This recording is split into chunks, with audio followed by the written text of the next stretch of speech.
4 sano ka hor bangiga dhexe ee Soomaaliya waxa uu galay safar isbedel ah oo ujeedkiisu ahaa dib u habeynta bangiga si uu u guto waajibaadkiisa shaqo si waafi ahna ugu jawaabo dhaqdhaqaaqa dhaqaalaha dalka.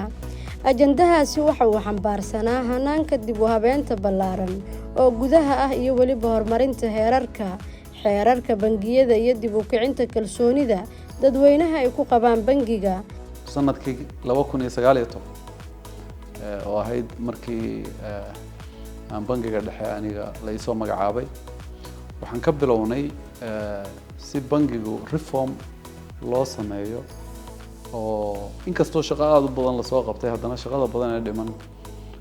loo guda galo in la sameeyo assessment ama daraasad bal sida bangiga uu waajibaadkii ka saaraa ummadan u gudan lahaa in talaabooyinka ka dhiman si uu u noqdo bangi dhammaystiran marba mid la qaado oo marka loo sameeyo istaraatiijiyad qoran. daraasadii waxaa ka soo baxay in loo baahan yahay 4 qaybood loo qaybiyo dib u dhiska loo baahan yahay. kow in laga bilaabo horta shaqaalaha uu bangigu haysto baahida aqooneed tan dhaqaale ta technology ama farsamo ee ka maqan bal horta in lagu sameeyo daraasad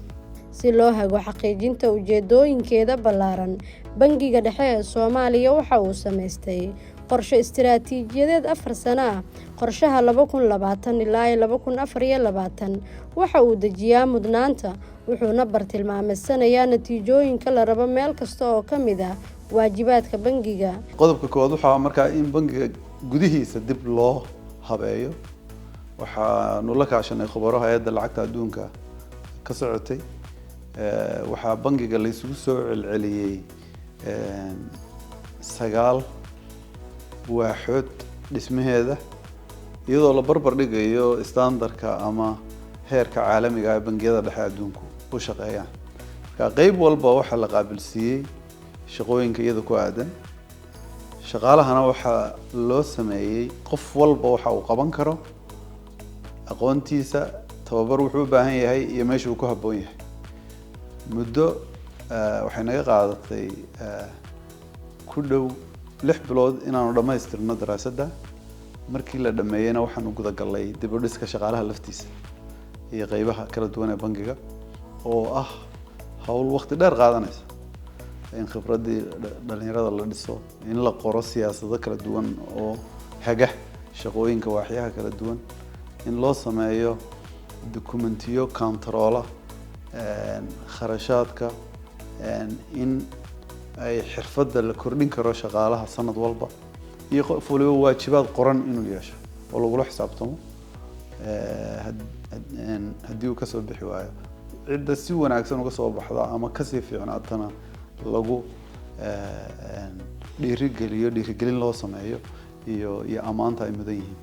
kasoo gudbidda 10 sano oo dagaalo sokeeya ah oo si xun u saameeyay dhammaan qaybaha dhaqaalaha iyo weliba kaabayaasha dhaqaalaha Soomaaliya hadda waxa ay ku socotaa dib u dhis cajiib ah. bangiga dhexe ayaa udub dhaxaad u ahaa geedi socodkaasi gaar ahaan abuurista jawi ku habboon maalgashiga iyo kobaca dhaqaalaha. anagu markaan nimid waxay ahayd 2020 July governorka Cabdiraxmaan wuxuu naga soo horeeyay 1 year. marka waxaan rabaa inaan qiro oo aan meeshan ka sheego in governorku uu sadgareeyay reformka iyo directionka la aadayo intaan anagu imaan. anagu we just implemented governorku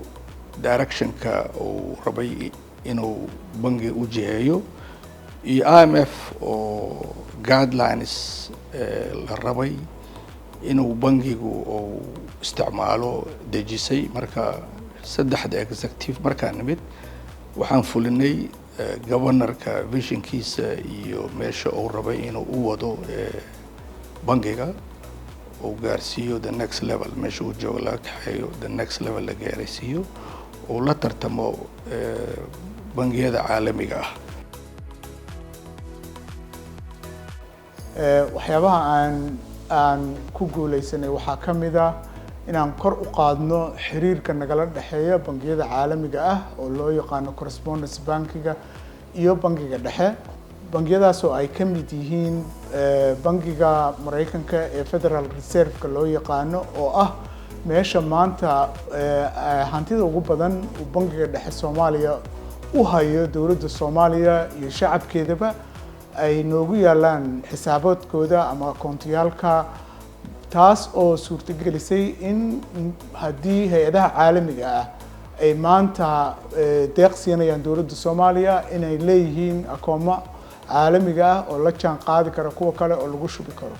waxaan kaleeto oo casriyeynay hanaanka lacagaha la iskugu diro oo loo yaqaano anagoo qayb Swiftiga anagoo qayb ka noqonay community-ga Swift Global-ka taasoo suurtagal nooga dhigtay in aan meel kasta oo adduunka ka mida aan lacag u diri karno lacagna naloo ka soo diri karo isla markaasna aan bixin karno wixii deyn dowladda Soomaaliya lagu leeyahay ay u baahato anagoo wada shaqeyn la wasaaradda maaliyadda isla markaasna aan ka bixin karno qaansheegadka ama kharashaadka kaleeto ee hay'adaha dowladda loo baahan yahay in dibadaha loo diro adeegyada bangiyada Soomaaliya ayaa weli ah mid hooseeya iyadoo inta badan Soomaalida ay isticmaalaan xawaaladaha ama in lacagtooda ay ku haystaan guryahooda inkastoo si baasan loo aqbalay habkan kuwaas oo u adkaystay isbeddelka waqtiyada tani waxay soo bandhigaysaa caqabadaha sharciyadeed ee baasan. The emphasis has been to develop the sector from the foundation on, the foundation being a robust, forward-looking legal and regulatory frameworks. And this is where our legacy is. Besides that, we developed a number of policies, guidelines,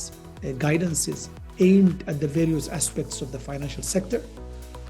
And collectively, those initiatives have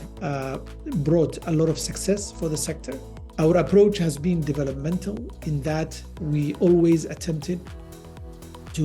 empower the sector so that they improve their own prudential returns, their capital adequacies, their liquidity ratios in a way that is that protects the customers and supports the trust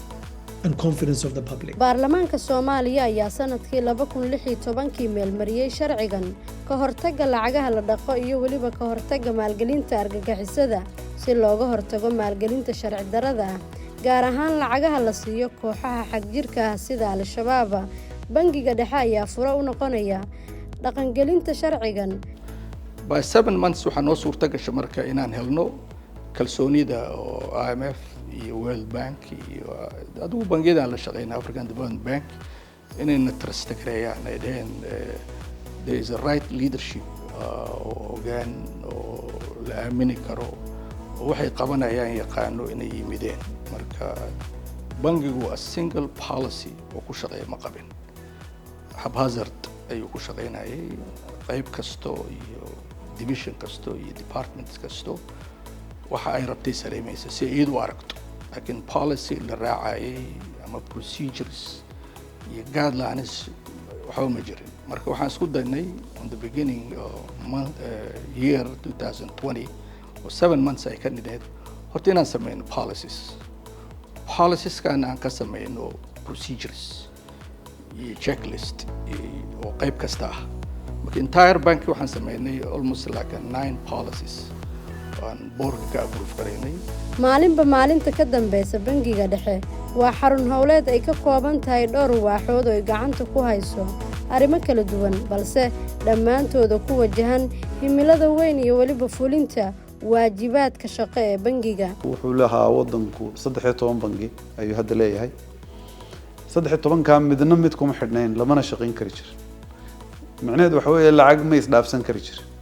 haddii laba ganacsato ama macaamiisha xisaabaadka kula bangiyadaas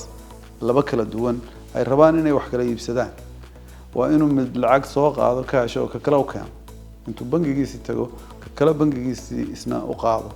dhibaatooyin badan baa ka dhalan jiray marka qaar lacagtu way badan tahay dhibaato amni baa ku jira mid kharash baa ku jira mid waqti kullu ma ku jira wax loo baahnaa hanaan isku xidha sida adduunka baanankoodu u shaqeeyaan oo qolqolka lacaguhu si aanu qofku dareemayn ama ganacsatadu dareemayn uu sidii ay rabaan wax u kala iibsan karaan macaamiisha bangiyada kala duwan bangiyaduna lacagaha isu dhaafsan karaan qaab automatiga oo aan loo baahnayn cash marba dhinac loo qaado hanaanka lacag bixinta qaranka oo loo yaqaano national paymentiga mashruucaas wuxuu ahaa mashruuc aad iyo aad wax uga taray kor u qaadista dhaqaalaha iyo isku xirka bangiyada gaarka loo leeyahay iyo bangiga dhexe mashruucaas waxaa dhex martay lacag balaayiin ah oo uu bangiga dhexe u kala qaabeeyey xisaabaadkooda uu asagu ka shaqeeyo waxa loo yaqaano settlementiga afka qalaad loo yaqaano xisaabaadka inay isku weydaarsadaan bangiyadeena iyo bangiyada gaarka loo leeyahay waxaan kaleeto oo kor u qaadnay oo aan ku darnay ilaalinta sida looga hortago ama ka hortaga lacag dhaqista waxa loo yaqaano oo anti money laundering iyo si aysan u soo marin ama bangiyadeena iyo xisaabaadkeena sistemo cusub oo u ogolaanaya inuu fiiriyo in aysan waxaas oo kaleeto soo dhex marin kaas oo international levelkii la jaan qaadi kara sidii adduunyada ka rabtay inkastoo isdhexgalkani uu jiro caqabadaha ayaa aad u badan sida organisationada ama hay-ad kasta oo kale laakiin bangiga dhexe ma awoodo inuu waqti ka lumo isagoo bangiga dhexe uu u dhammaystirayo 10 sano ee ugu horeysa tan iyo dib u soo nooleyntiisii 10 sano ee soo socoto. One of the greatest things that have given me personally a lot of joy is the fact that our staff now have become very professionals, staff that are that have training plans tailored to their own job descriptions. I think that's a great achievement as well. Bangiga dhexe ee Soomaaliya ayaa albaabada loo furay sanadkii 2009 inuu dawladda u fidiyo adeegyada bangiyada.